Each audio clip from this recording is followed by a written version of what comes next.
It begins with a story that feels familiar, one that towns whisper about in coffee shops, one that news anchors dissect with practiced concern, one that detectives pore over with growing suspicion. A disappearance, a missing person, a community left with more questions than answers. But this story is different. This is not a case of someone vanishing into thin air. This is not an unfortunate accident, nor a crime of passion committed in the heat of the moment. This is something far more chilling, because this disappearance was planned, calculated, executed with a precision so seamless, so convincing, that for a time it fooled everyone. The story takes place in a quiet town, the kind where everyone believes they know their neighbors. It is the kind of place where doors remain unlocked, where strangers are noticed immediately, where the sudden absence of one person ripples through the community like a cold wind. And when that absence stretches from hours to days, then weeks, fear begins to settle in. The search parties form, flyers are printed, theories emerge. But in the midst of all the concern, all the speculation, there's one thing no one sees: the ones responsible, standing among them, playing their roles to perfection. At the center of it all is a couple. Two people whose love was supposed to be unshakable. To the world they are devoted, inseparable, their lives intertwined in ways that inspire admiration. But behind closed doors, their love is something else entirely. It is a love that has been tested, strained, and ultimately poisoned by a third presence. A lover, a secret, a complication that neither of them can afford. That third person, now missing, was not just an affair. They were a problem. And problems, when left unchecked, have a way of unraveling even the most carefully constructed lives. The couple understood this. And so they did what they believed they had to do. They removed the problem. The plan had been meticulous, crafted over weeks, every detail accounted for. The night it happened, there was no struggle, no panic, only the quiet certainty of two people who knew they would be rid of their burden before sunrise. They had left behind just enough to make it believable: a few scattered belongings, a misleading trail of clues, and a well-rehearsed performance of shock and despair. By the time the authorities were called, the story was already in motion. The missing person's name was spoken in hushed voices. Theories began forming like storm clouds. Some believed they had run away, others whispered about foul play. But no one, not the police, not the reporters, not even the friends and family who knew them best, ever suspected the truth. Not at first. For the couple, the hardest part wasn't the act itself. It was what came after. The tears that needed to look real. The concern that had to sound genuine. The willingness to speak to detectives, to plead for information, to make sure their grief was visible, believable, and for a while it was. They stood in front of cameras, faces etched with sorrow. They held each other at vigils, candles flickering against the night. They joined the search, walking through fields and forests with the very people desperate to find the one they had made disappear. And it worked. For days, for weeks, they lived as victims. But deception is a fragile thing. A single misstep, an overlooked detail, a shadow of doubt in the wrong person's mind, it takes only that to shatter even the most flawless illusion. The first crack was small, barely noticeable. But it was enough. And once suspicion takes root, it spreads like fire. The perfect disappearance was about to become a perfect disaster. Love triangles are rarely built to last. They are delicate, volatile things, unstable by design, destined to collapse under the weight of secrecy, jealousy, and the inevitable moment when someone wants more than they were ever promised. This one was no different. At first, it had been thrilling. A hidden world that existed in stolen moments and whispered conversations. A secret that burned between three people. Dangerous, intoxicating, impossible to resist. The couple had always been adventurous, pushing boundaries, bending the rules of what love was supposed to be.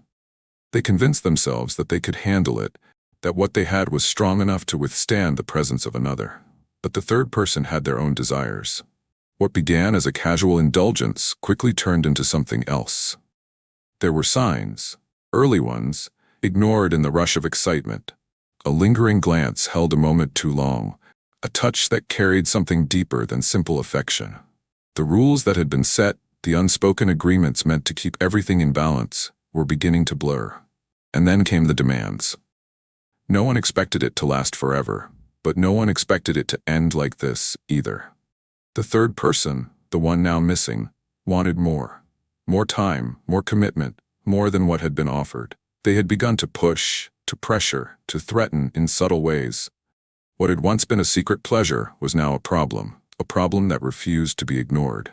They started showing up uninvited, calling at odd hours, testing boundaries. Then the messages came.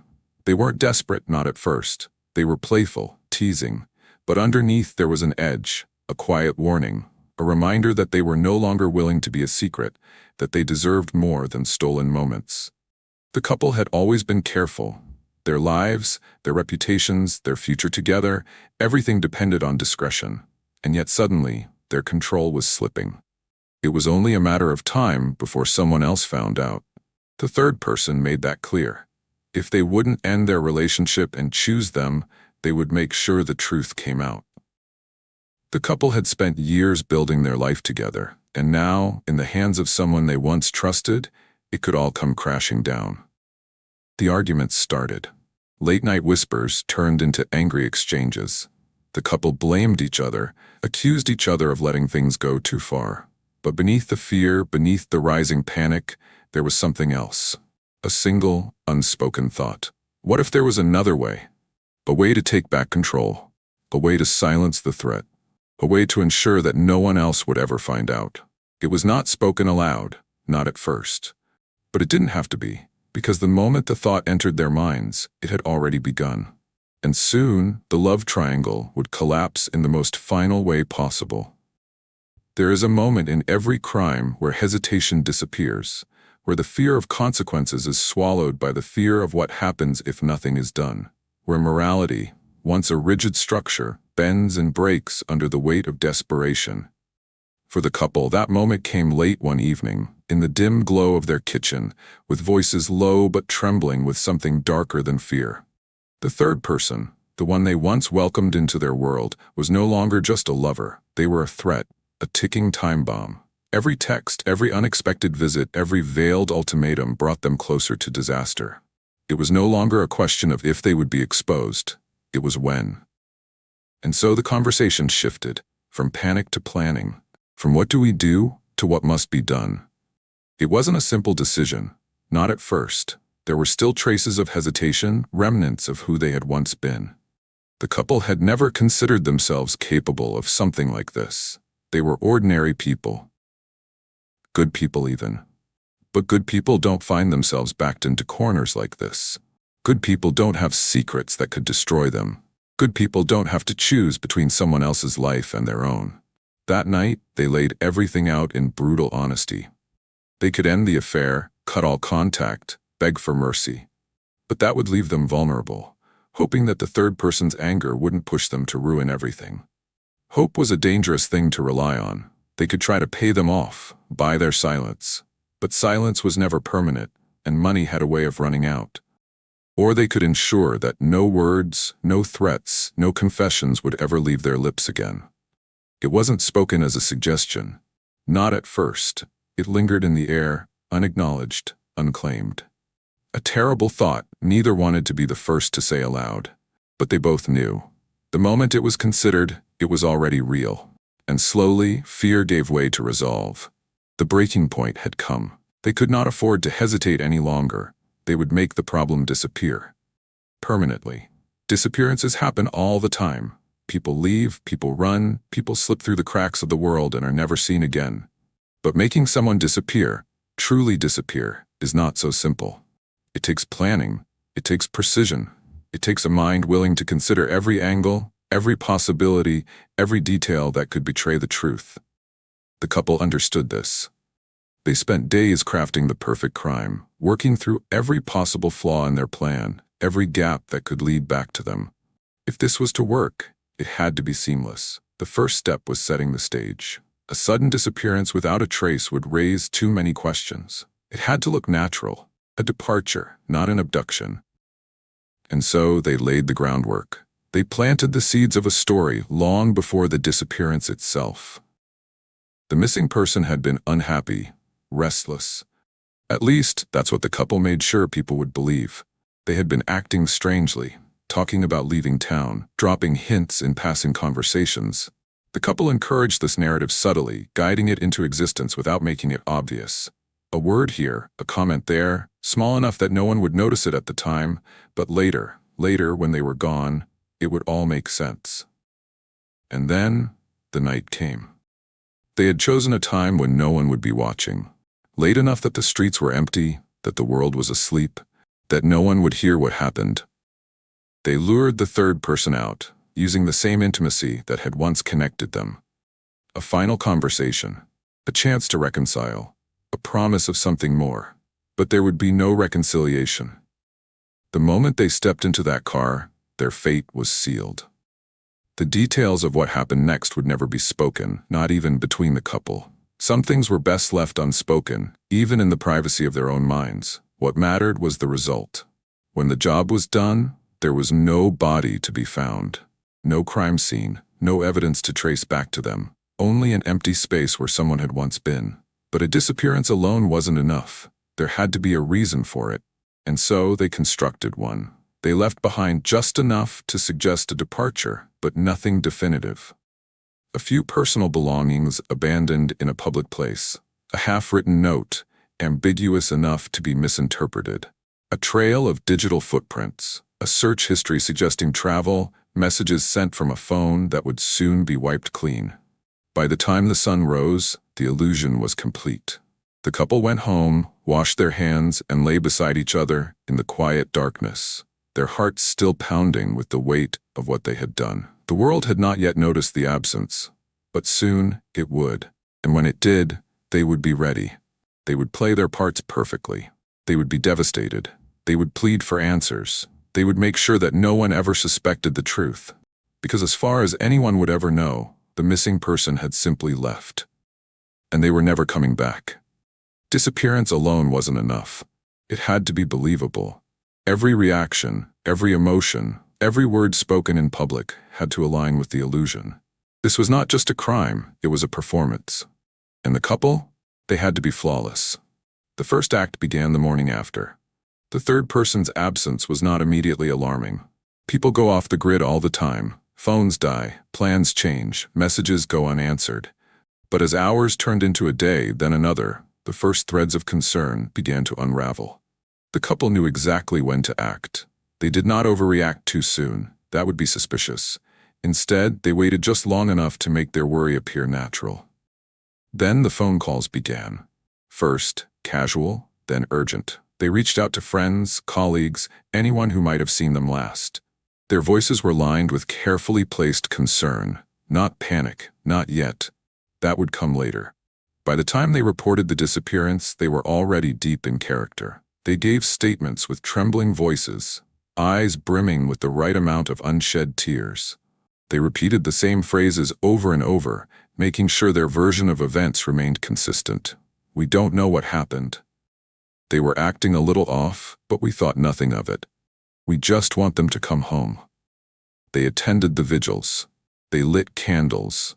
They stood in front of cameras and pleaded for information, the grief on their faces so convincing that even the most skeptical detective had no reason to doubt them. They knew how to play the part of the devastated, loving partners. And at first, it worked. The town rallied around them. Strangers volunteered to search. Investigators combed through the last known whereabouts. The news ran their story on repeat. Their deception had spread, taking on a life of its own, carrying them further from suspicion with every passing day. But performances require precision. One slip, one inconsistency, and the illusion begins to fracture. And then it happened. A question they hadn't prepared for. A detective, sharp-eyed and patient, sitting across from them in an interview room, looking past the tears, past the grief, past the performance. Why did you wait so long to call the police? It was an innocent question, spoken without accusation. But in that moment, the couple felt something shift. Because no matter how well a story is rehearsed, no matter how perfect a lie is crafted, there is always something that cannot be controlled. Doubt. And once it takes root, it is impossible to stop. The first crack had formed, and soon the entire illusion would begin to break apart. Doubt does not announce itself. It creeps in, silent and unseen, winding through the minds of those who believe they have everything figured out. It starts small, a fleeting thought, a brief hesitation. But once it takes hold, it spreads like rot. For days, the couple had played their roles perfectly. Their grief was visible, their concern unwavering. They had cried in front of cameras, held each other at candlelight vigils, whispered desperate pleas for their lover's return. Every detail had been accounted for, every question answered with precision, except for one. Why did you wait so long to call the police? It was such a simple question, spoken without accusation, but it landed like a hook sinking into flesh. The couple had prepared for inquiries about the missing person's emotional state, their last known whereabouts, their relationships. But this was something they had overlooked. Their answer came quickly, but not quickly enough. We didn't think it was serious at first. The words were true enough to sound real. People disappear for a few days all the time. Adults have the right to walk away from their lives if they choose. It wasn't unreasonable. It made sense. But the detective across from them didn't look satisfied, because here was the problem. The couple had painted themselves as concerned partners. They had described a relationship filled with closeness, intimacy, deep emotional ties, and yet, when that person vanished, they had waited. Why would they wait? It was a crack, small, almost invisible. But cracks don't stay small. They grow, and someone had already noticed. The detective asked a few more questions, nothing too pointed, nothing too direct. But the couple could feel the change. It was in the way he studied them. In the way he let the silence stretch too long between questions, waiting to see if they would fill it with something incriminating. In the way he nodded, slow and thoughtful, as if he were making a mental list of everything that didn't quite add up. They left the station knowing something had shifted. They had done everything right. But now, doubt had entered the story, and doubt had a way of attracting attention. The search intensified. Investigators dug deeper. More questions followed. The pressure was building, and the couple could feel it pressing down on them. They had believed their plan was perfect. They had been wrong. And soon, they would realize just how dangerously close they were to being caught. For a crime to remain unsolved, it must be airtight. No loose ends, no unanswered questions, no second chances. The couple had believed they had covered every angle. They had built the perfect illusion, controlled every narrative, played their parts flawlessly, but doubt had taken root. And once doubt begins to spread, it does not stop. The detective hadn't accused them of anything. Not yet. But his questions lingered, replaying in their minds long after they had left the station. Why did you wait so long? Did they say anything about leaving? Has anything like this happened before? At first, they had answered with calm, measured responses. But now, even in private, they were questioning themselves. Rehearsing their answers, checking and rechecking their alibis, searching for cracks before someone else found them. And then, something happened that they hadn't planned for. The missing person's family started asking questions of their own. Grief is a strange thing. It does not follow logic. While most of the town had accepted the disappearance as a tragic mystery, the family refused to believe it. They wouldn't just leave. They wouldn't vanish without a word. The police were still handling it as a missing persons case. No crime had been declared, no foul play suspected, but the family wasn't convinced. And then, one of them did something the couple never saw coming. They hired a private investigator, a man not bound by department policies, a man who didn't have to wait for warrants or orders from higher-ups, a man whose sole job was to dig, and he started digging. It began with small things, retracing last known locations, pulling phone records, checking financial transactions, looking for anything unusual in the days leading up to the disappearance. And soon, he found it. A single discrepancy. The couple had carefully crafted the illusion that their last contact with the missing person was uneventful. A normal night, nothing unusual, nothing that would suggest trouble. But phone records told a different story.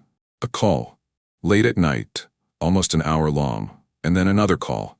This one shorter, but placed only minutes before the phone went silent forever. The couple had erased all traces of that conversation from their own devices. But they had made a fatal mistake. They had assumed no one would ever look that closely. But someone had. And now, for the first time since this all began, they were no longer just concerned partners.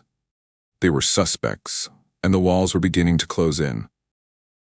Fear is manageable when it is distant, when it is just a possibility, a theory, a shadow lurking at the edges of awareness. But when it steps forward, when it looks you in the eye and says, "I see you," that is when the mind begins to unravel. The couple felt it now, a shift in the air, a tension they could no longer ignore. At first, they had dismissed the private investigator as nothing more than an inconvenience, a desperate family member's last resort. He would find nothing. He would eventually move on, but they had underestimated him. And now, it was too late. The late-night phone calls had been their first mistake. The second mistake was something even simpler, something they hadn't even thought about: their movements that night. Security cameras.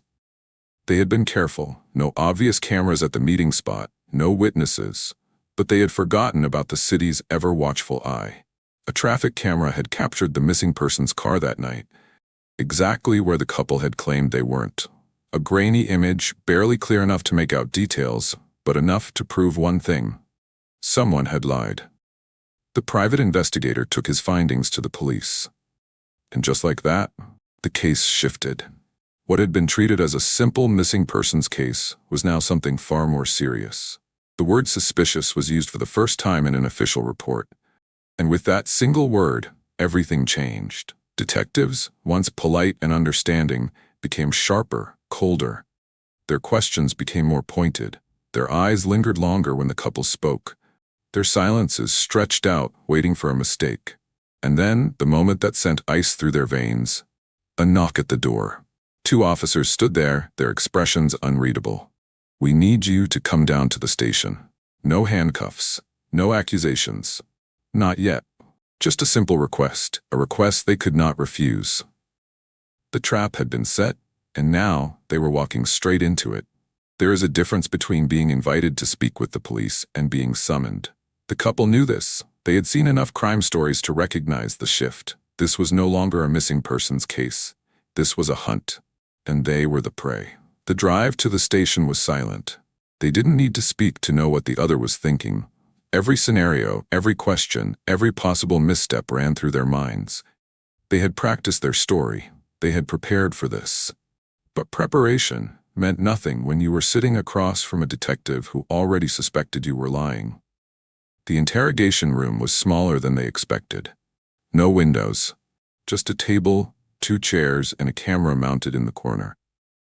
It felt suffocating, even though neither of them was in handcuffs. Yet, the detective entered, calm but unreadable. Not aggressive, not accusatory, just watching. "We appreciate you coming in. We just have a few follow-up questions." The couple nodded. They knew the game. Keep it simple. Stay calm, show no fear.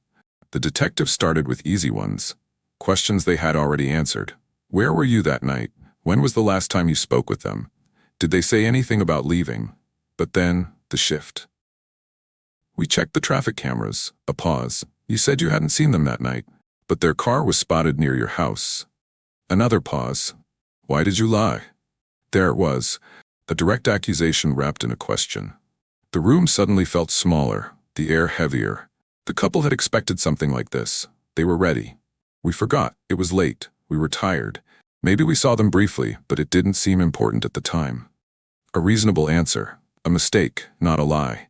But the detective wasn't finished. "We also checked phone records. There was a call between you and them that night, almost an hour long, and another one just before they disappeared." Silence. The couple exchanged a glance, quick but telling. The detective didn't miss it. "Can you tell us what those calls were about?" A simple question. But the wrong answer could destroy them. Their plan had been perfect, their story airtight, but now the walls were closing in, and for the first time they realized they might not get away with it. Lies are like glass. At first they hold their shape, reflecting whatever illusion they are meant to project. But under pressure, under the relentless force of truth, they begin to crack. The detective leaned forward, the weight of his gaze pressing down on the couple like an invisible hand around their throats. The question hung in the air, waiting. "Can you tell us what those calls were about?" The couple had seconds to respond, but every possible answer felt like walking through a minefield. Denial would make them look worse. A shaky explanation would invite more questions. Silence? That would be the beginning of their downfall. So they did what they had always done. They lied. It was nothing important, one of them said, voice carefully controlled. Just a normal conversation. They were upset, but nothing alarming. We didn't think much of it at the time. Upset about what? A simple question, but one that could unravel everything if answered wrong. Relationship drama, they said. They were having doubts about things, maybe thinking about leaving town for a while. We tried to calm them down, told them to take some time and think it over. It was a good answer. It made sense. It explained the phone calls without admitting guilt. But the detective didn't react. He just sat there silent, studying them. And then he pulled out a file. See, here's what I find interesting. He opened it, flipping through pages, then sliding a document across the table. We checked their financial records. No sudden withdrawals, no tickets purchased, no signs they were planning to leave at all. In fact, they had made plans with friends for the next week. Dinner reservations, a work meeting, a dentist appointment. Another pause. That doesn't sound like someone getting ready to disappear, does it? The couple felt the temperature in the room drop. You said you told them to take some time and think things over, but if they never intended to leave, then where did they go? No answer, because for the first time, they didn't have one. The detective leaned back, arms crossed, letting the silence stretch. Here's what I think, he finally said, voice smooth, almost casual. I think they never left town. I think something happened that night, and you know exactly what it was. And sooner or later, we're going to prove it. The couple didn't speak. They didn't move, because for the first time, they felt it. The breaking point. And once it began, there would be no stopping it. Silence is a weapon. In an interrogation room, it is more effective than shouting, more damning than outright accusation. It forces the guilty to sit with their lies, to feel the weight of their own deception pressing down on them. The detective knew this, so he let the silence stretch. 10 seconds, 20, 30. The couple sat frozen, minds racing. They had expected pressure. They had expected suspicion. But this was something else. That file, those records, those questions they hadn't prepared for. A mistake had been made. And now, the detective was circling like a predator sensing blood. You see the problem, right? He finally said, breaking the silence. If you were just a worried partner, why lie? Why change your story? He let the words settle, watching them closely. You said they were thinking about leaving, but they weren't. You said you hadn't seen them that night, but you had. You said there was nothing important about those phone calls, but now we know there was. Another pause, a deliberate one. So tell me, what else have you lied about? The couple shifted. Not much, just a slight movement in their seats, a flicker of discomfort. But the detective saw it. He had broken stronger people than them before. And he knew. He was getting close. The man spoke first, trying to keep his voice level. We're not lying. You're twisting things around. Am I? The detective tapped the file with a single finger. Then tell me, what was that last phone call about? The one right before they disappeared? A hesitation. Barely a second. But it was there. And in that moment, the first real crack appeared. They were upset, the woman said, her voice quieter now. We had an argument. But it wasn't serious. An argument? The detective raised an eyebrow. Because before, you said it was nothing important. Another crack. They were slipping, and they knew it. Look, people fight, the man cut in, his voice tight with frustration. It doesn't mean anything. It doesn't mean we had anything to do with them disappearing. The detective tilted his head slightly, as if considering this. Then why didn't you tell us about the argument before? No answer, because there was no good answer. Outside the room, behind a one-way mirror, another detective watched, taking notes. They had them. Not enough to make an arrest. Not yet, but enough to know the couple was running out of places to hide, and soon they would make the mistake that sealed their fate. Lies are easy to tell when no one is watching. But under scrutiny, when every word is weighed and dissected, even the best liars begin to break. The couple could feel it now. The detective hadn't raised his voice. He hadn't slammed his fists on the table or thrown accusations like daggers.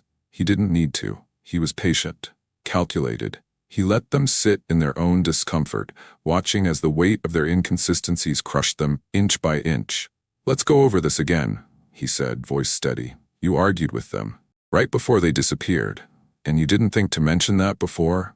The man exhaled sharply, frustration bubbling beneath the surface. Because it wasn't a big deal. Wasn't it? The detective tilted his head. Then why did they call you twice that night? Why did you spend almost an hour on the phone with them? Why was their car last seen near your house? The woman shifted uncomfortably, avoiding eye contact. People argue, the man repeated, jaw tight. We had nothing to do with them disappearing. The detective nodded slowly, as if considering this. Then, almost casually, he pulled out another document. See, here's the thing. A pause. Your neighbors reported hearing raised voices that night. Multiple voices, arguing, yelling, coming from your house. Silence. The woman's breath hitched ever so slightly, barely noticeable. But the detective caught it. That's strange, isn't it? He continued. Because up until now you said you barely saw them that night. But if they weren't there, who were you yelling at? The question hung in the air like a noose. The woman finally spoke, her voice barely above a whisper. We didn't think it mattered. It matters. The detective's voice hardened. It matters a lot. Another pause. Because now, we don't just have phone records, we don't just have traffic camera footage, we have witnesses placing them at your house that night, and we have you, lying about it. The couple sat frozen. Because now, for the first time, the detective wasn't asking them what happened. He was telling them what he thought happened. So here's what I think, he said, leaning forward. I think they were at your house that night. I think something happened, something you don't want us to know, and I think you've been covering it up ever since. Silence. The woman's hands trembled slightly in her lap. The man's jaw clenched. They could feel it now. The noose was tightening, and there was only one way out. A confession. Or a mistake that would hand the truth over on a silver platter. And the detective was willing to wait for either. Lies don't break all at once. They crack, splintering under the weight of truth until finally they collapse in on themselves. The couple could feel it happening. The room was too small, the air too thick, the detective's gaze too sharp. Let's stop pretending, he said, his voice quiet but firm. We both know you're not telling me everything. And here's the thing. People slip. They always do. One lie turns into another, and eventually, the truth comes out. The man's hands curled into fists beneath the table. I don't know what you're talking about. The detective didn't blink. You do. Silence stretched between them, long and suffocating. Then, the detective reached into the file and pulled out another document, sliding it across the table. We searched the missing person's financials. No activity after that night. No withdrawals, no credit card use, nothing. A beat, because they didn't leave town, they didn't run away, they didn't disappear. Another pause. They're dead, aren't they? The words hit like a gunshot. The woman flinched. Her breath caught just for a second, but it was enough. The detective saw it, and so did the man sitting beside her. His jaw clenched, his breathing grew heavier, his fingers tapped anxiously against the table. Too fast, too sharp, panic. The woman shook her head quickly. That's not true. Save it. The detective's voice was ice. I don't need you to tell me. I already know. The man exhaled sharply, a sound somewhere between anger and fear. The detective leaned forward. The only question left is, how long are you going to keep lying? The woman swallowed hard. Her hands were trembling now. She tried to hide it, but the detective saw. He had them. One more push. Because here's the thing. You might think you've covered your tracks. You might think there's no evidence, but we always find it. A message you forgot to delete. A footprint where it shouldn't be. A mistake you didn't even realize you made. The couple sat in suffocating silence. We're going to find them, the detective continued, his voice steady. And when we do, it won't just be suspicion anymore. It'll be proof. And when that happens, it's over. The man's fingers stopped tapping. His breathing slowed. He was thinking, calculating, and the detective saw the shift. But right now, the detective added, right now you still have a chance to explain, to control what happens next, to save yourself. Another pause. So tell me. The detective locked eyes with the man, holding his gaze. Where is the body? Silence. The woman inhaled sharply. The man exhaled, slow and controlled. The facade was crumbling, and they both knew the truth was coming.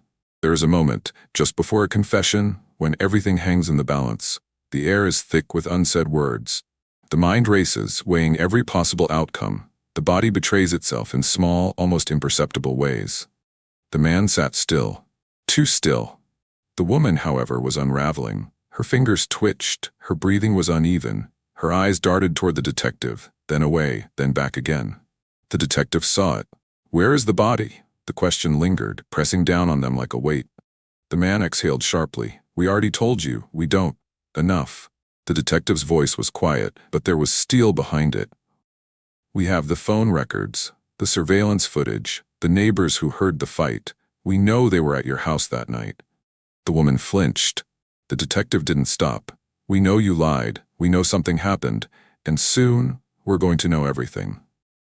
The man clenched his jaw. His hands tightened into fists. But the woman, she was breaking. Her voice caught. She swallowed hard, blinking rapidly. "We didn't mean." The man whipped his head toward her, eyes flashing. "Don't." The word cut through the air like a blade. The detective leaned forward, seizing the moment. "It's over." His voice was softer now, almost gentle. "You've been carrying this weight for too long. I can see it. You don't have to anymore." The woman's breath hitched. Her eyes were glossy, unfocused. The detective pushed one last time. "Tell me where they are." The man's jaw was tight, his face stone. But the woman, she was shaking. And then, it happened. Barely a whisper. "The lake." Silence. The detective sat still, letting the words settle. The man inhaled sharply, nostrils flaring, his hands clenched even tighter, knuckles white. The woman exhaled, her whole body trembling. It was done. The truth, buried for so long, had finally slipped out. And now there was no taking it back. The detective stood. "Stay here." He knocked on the door. It opened. Another officer stepped in. The man's eyes burned with fury. The woman stared at the table, broken. The detective turned back one last time. "You should have stopped lying when you had the chance." And then, the door closed behind him. The truth is like water. Hold it back long enough and the pressure builds. But once the dam breaks, once it slips past trembling lips, there's no stopping it. The lake was still that morning. Peaceful, undisturbed. Until the police arrived. Divers moved swiftly, slicing through the water, methodical and precise. Officers stood at the shore, radios crackling with updates. The detective watched, hands in his pockets, waiting. He already knew what they would find. Minutes passed, then movement. A body, rising from the depths, wrapped in dark, shifting currents. The officers didn't speak. They had seen this before. Somewhere miles away, a phone rang. A family would get the call they had feared but never accepted. A name would be written in ink, no longer under missing, but under something final. Back in the interrogation room, the couple sat in silence. The woman's face was pale, streaked with silent tears. The man? His jaw was locked, his fists curled against his knees. He had held on to the lie as long as he could. But now, the weight of the truth had crushed him completely. The door opened. The detective stepped in. "We found them." No more pretending. No more deflection. This was the end. Handcuffs clicked, the scrape of chairs against the floor. Two people led out, one step at a time towards the future they had desperately tried to avoid. But there is no escaping the truth. Not forever. Because in the end, the lie always collapses, and justice always comes. That's the story of the love triangle that fooled everyone, until it didn't. If you enjoy gripping true crime stories like this, don't forget to subscribe and turn on notifications. We bring you the most unbelievable cases, the darkest betrayals, and the secrets that were never meant to be uncovered. Hit subscribe now, because the next story might be even darker.